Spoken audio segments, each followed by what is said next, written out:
దేవుడు అనుగ్రహించేటువంటి మహిమను పొందలేకపోతున్నారు. అంటే ఆ మహిమ అనేటువంటిది ఏం కోల్పోతే మహిమను దేవుడు కలుగు చేస్తానంటున్నాడు? మనిషి పాపం చేస్తాడు కాబట్టి, పాపం ద్వారా మరణం వచ్చింది కాబట్టి, అంటే మనిషి పోగొట్టుకున్నది ఏంటంటే దేవుని దగ్గర ఉన్నటువంటి నిత్యత్వాన్ని పోగొట్టుకున్నాడు.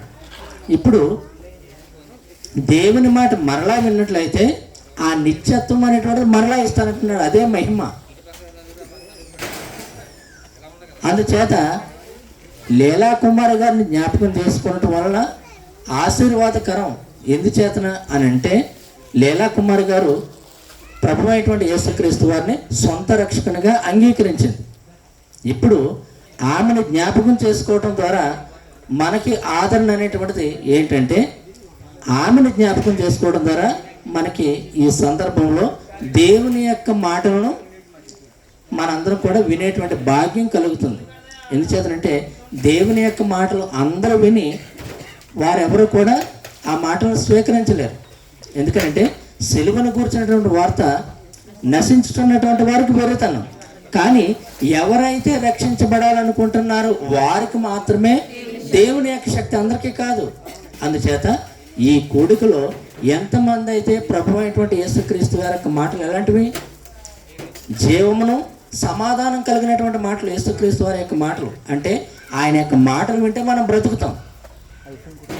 అందుచేత ప్రభు అయినటువంటి యేసుక్రీస్తు వారిని అంగీకరించి ఆమె నీతిమంతురాలైంది. అబ్రహాము దేవుని నమ్మెను, అది అతనికి నీతిగా ఎంచబడును. అంటే నమ్మటం మాత్రమేనా?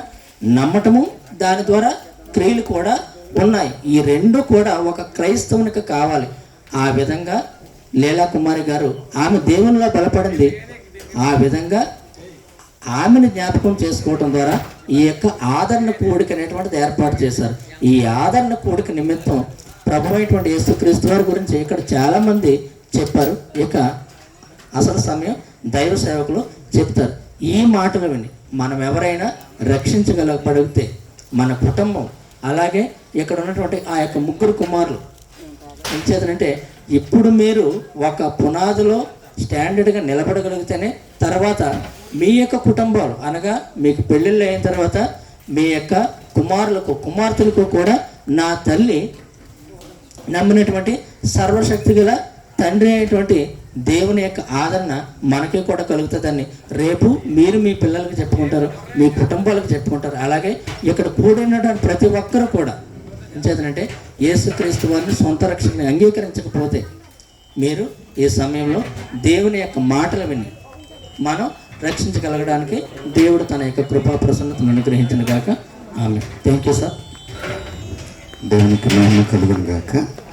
మరి చక్కని మాటలు తెలియచేసిన సామ్యుల్ గారికి ప్రభునామములో వందనాలు తెలియజేస్తున్నాను. నా మాట ఒకసారి వినండి.